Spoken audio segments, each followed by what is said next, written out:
42 medalje, 42 medalje ndërkombëtare, kampion bote, kampion Europe, kampion Ballkani, rekordmen europian, rekordmen ballkanik. Briken Çalja është një prej krenarive të sportit shqiptar, edhe të peshngritjes. Briken, mirë mbrëma edhe shumë faleminderit. Shumë faleminderit. 3 medalje sfundmi në kampionatin që u zhvillu në Shqipëri. Realisht këto janë të veçanta sepse dhe kohë dhe momenti që unë kisha ishin një moment jashtëzakonisht shumë i vështirë imi. Pse? Sepse para 3 muajsh psova një dëmtim shumë serioz në kputën e muskujt që ishte i kufizuar dhe lëvizja në hece kam qenë dhe me paterica. Me paterica? Me paterica, më kufizoi jashtëzakonisht shumë sepse ishte kputje dhe tërheqje që ishte në ndërformë më të mira. Kjo të erdhi me njerë mbasi ti u bërë kampion bote? Jo, kjo ishte 3 muaj përpara se të shpallë kampion të tjerë rekorde Ballkanit dhe ishte një moment decisiv plus që ka qenë dhe moment nga njerëzore sepse kam humbur dhe nanën para të muajve. Shumë keq, shumë ngushëllim. Ka qenë një moment shumë i vështirë, por ishte një premtim që e kisha premtuar që do vazhdoj dhe ja ku jam që jam krenar që kam arritur këtu ku jam sot.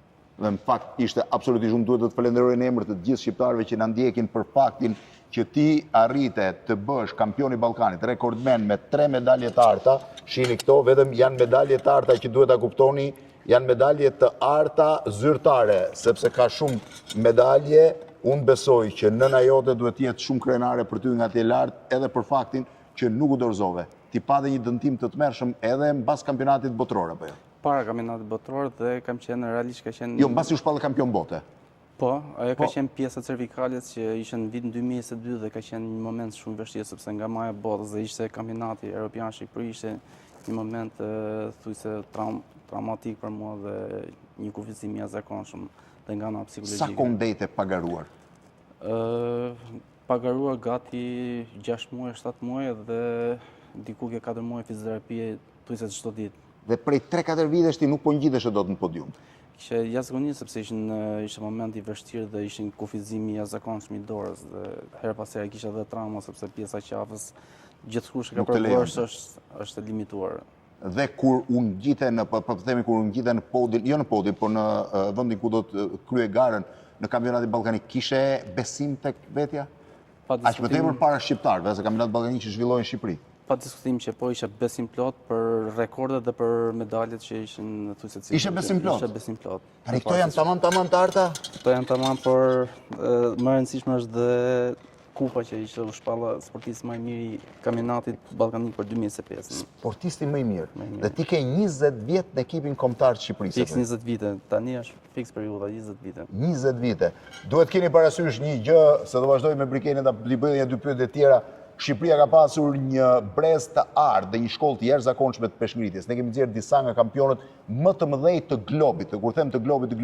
Ne kemi pasur sportistë të jashtëzakonshëm, pak parë nxora një foto të Aleksandër Kondos, edhe pse në atë kohë nuk kishim, ndoshta ka qenë Muharrem Berisha një peshngritës i jashtëzakonshëm, po duhet shkoj diku më tutje. Në vitin 1990, Shqipëria kishte një ekip të rinj të jashtëzakonshëm që konkuronte, por për arsye të ndryshimeve, po i quaj politike, ekonomike, pjesa më e madhe këtyre sportistëve garuan kryesisht për Greqinë.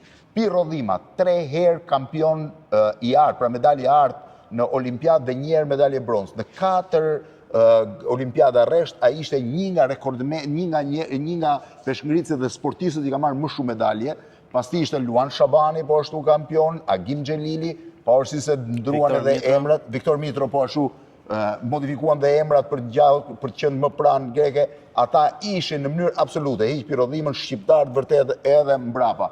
Shqipëria u duk sikur e humbi sportin e peshngritjes, u duk sikur e humbi peshën e saj dhe në fakt me Ilir Sulin dhe me Briken Çaljen ne jemi rikthyer sërish në pjedestalet e peshngritjes shqiptare. Edhe Ilir Suli ishte një sportist i jashtëzakonshëm apo jo? Pa diskutim sepse ai ka qenë një ndër ata sportistë që më ka dhënë shtysen për të vazhduar sepse Ti ka ardhur fiks kur Iliri ishte në majat e tij. Dhe ishte i pari, edhe Ilir Suli duhet keni parasysh, nuk pranoi kurrë të garonte për një ekip të huaj edhe pse e ftuan dhe ky ishte një prej gjërave që realisht vlen për të na bërë krenar gjithë dhe ne. Dhe pastaj ti fillove me ambicie të mëdha në atë kohë apo jo? Pa diskutim që po, sepse ishin dhe rezultatet do që t'ipshin shtysa për të vazhduar dhe për të këmbgullur, për të vazhduar me te dhe ja ku jemi këtu që jemi në majën e botës dhe Tani, 42 medalje. Je shpallur kampion bote ku?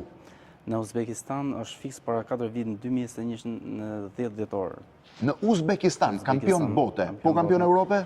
Në 2018 me 3 medalje të arta në Bukuresht, Rumanis, në 2019 me 1 të artë shkputje dhe 2 të argjenta, 2021 sepse 2020 Sa pas ke marrë më burë? Ti Sahara argjent pas ke mbledhur? Jo, me trit nuk është që po i fus ato pjesën e trive, po po flasim vetëm nga anët e triture. Në kampionatën evropian 2013 në Shqipëri medalist i bronz, 2016 medalist i bronz, 2017 i bronz. Lojët olimpike në të treja etapat që kam qenë pjesëmarrës kam thyrë dhe rekordet që kishin vite që në kohën e Ljersulit, i katërit e kam barazuar. I katërin botë, lojët olimpike. I katërin për i kile kam humbë medalën olimpike dhe kam barazuar rekordin olimpik që nuk është përmendja. Për 1 kile. Po i merë Pampurin e ke parë në njerë? Edhe ai ka qenë një legjendë. Po, e kam djegë historinë e tij, por ka qenë një ndër më të mirë e kohës dhe padyshim blem. Po, unë kam njohur personalisht, i kam bërë dhe një shkrim shumë bukur. Gjithë ishte njëri. Ymer Pampuri ishte një nga peshqnistit e jashtëzakonshëm shqiptar, mori një medalje, ka dyshime në fakt për në Olimpiadën e Muniut dhe për fatin e tij të keq vdiq duke qenë roje në një institucion. Është një nga ato dramat që ndodh në jetën e njerëzve, ishte njeri i jashtëzakonshëm. Kur them njeri i jashtëzakonshëm, ishte realisht njeri i jashtëzakonshëm. Ku e ke nisur Briken? Në ekipin e Shtërmenit është një fshat në periferi të Elbasan, aty ka nis starti im që ka qenë, aty ka filluar gjithçka, gjithë historia im është e ekip. Një fshat në periferi të Elbasanit. Po me çfarë nise? Kishe pesha, kishe gjëra? Ka qenë ekipi i Shtërmenit, kushtet kanë qenë primitiv, sepse dije që shtangat ishin kufizuar dhe ambientet padyshim në terrenin se ishim me një klasë shkolle, aty kemi filluar gjithçka dhe aty ka nisur gjithë historia im. Dhe në fillim bëre përqyrë shkallët e serisë të ekipeve zinxhir të atjeshme? Po, atje fillova deri në 2016 e kam mbyllur dhe pastaj fillova me ekipin Tiranës. Pra ti ke gati 20 vjetë edhe me ekipin kombëtar njëkohësisht. Pastaj vazhdova me dyshën që janë të pandashëm, Geraldi që ishte këtu dhe Vanini, ata që kanë një suport të jashtëzakonshëm që jemi ngjitur në majë. Rikthimi në podium mbas 4 vjetësh të emocionoi shumë? Pa diskutim që po, sepse unë thash që momentet e vështira janë ato që tregojnë njeriu dhe është këmbgulja që është mbi të gjitha. Kush është gara e radhës? Është kampionati evropian në Batumi, aty në Gjeorgji. Në Gjeorgji, aty të ftoj që të jesh prezent sepse do bëj të pamundur, nuk ta them dot tani, po do bëj të pamundur. Siguroj që do të jetë thyja rekorde europiane. Do thysh rekorde? Do ta thyj rekorde. Ka dhënë premtim tani, e keni live që do thyj 2 rekorde europiane në Batumi të Gjeorgjisë. Bëj më që kraun kështu se. Bëj edhe herë. E di se ka apo jo.